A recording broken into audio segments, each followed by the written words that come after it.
Et pour nous éclairer sur la visite officielle du Premier ministre chinois Li Qiang en France et sur sa participation au sommet pour un nouveau pacte financier mondial, j'ai le plaisir d'accueillir sur ce plateau Fang Xiao, commentateur pour CGTN français. Bonjour Fang Xiao. Bonjour. Alors il s'agit du premier déplacement à l'étranger de Li Qiang depuis sa prise de fonction en mars. Quelle signification revêt la présence de la Chine au sommet et le fait que la France ait été choisie pour le premier déplacement à l'étranger du Premier ministre chinois?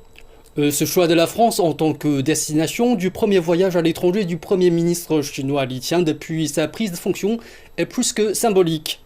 Les multiples contacts avec le milieu économique français devraient apporter un nouvel élan à la coopération pragmatique sino-française dans la période post-Covid.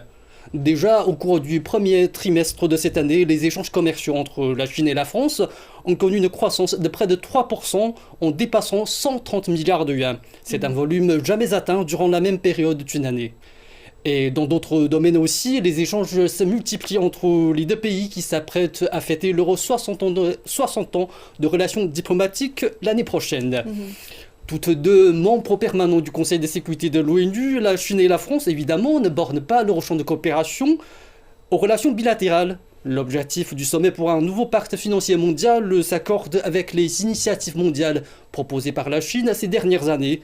Il y a effectivement une préoccupation commune entre les deux pays, celle d'orienter le développement mondial vers une voie plus juste et plus durable. Oui, en effet, le développement durable fait l'objet d'un fort consensus entre les deux pays. D'ailleurs, la France et la Chine sont tous deux des pays signataires du programme de développement durable à l'horizon 2030 de l'ONU. Alors, quel rôle la coopération entre les deux pays peut-elle jouer dans la réalisation des objectifs fixés par le programme ? Effectivement, depuis le lancement de son lancement, le programme de l'ONU constitue un sujet important de la coopération sino-française, à la fois dans le cadre bilatéral et multilatéral. En 2018 et 2019, les deux pays ont signé 3 déclarations conjointes en y réaffirmant leur volonté de collaboration en vue du programme de développement durable à l'horizon 2030 de l'ONU, avec des priorités accordées au climat et à la biodiversité. Si les 3 ans de pandémie n'ont pas été une période propice à faire avancer les choses, cette année, les deux pays ont décidément l'intention de donner un coup d'accélérateur à la coopération en la matière. Dans la déclaration conjointe publiée à l'issue de la visite du président Macron en Chine en avril dernier, on retrouve une très longue partie intitulée « Répondre conjointement aux défis planétaires ». Figurant à la tête des articles des réponses communes aux problématiques majeures de l'époque, la crise alimentaire, notamment dans des pays africains, et les difficultés d'accès au financement dans les économies en développement et émergentes.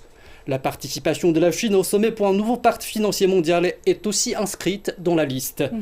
Comme vous le savez, la Chine fait partie des BRICS et la France a récemment fait connaître la disponibilité et l'intérêt du président Emmanuel Macron pour participer au prochain sommet des BRICS en août.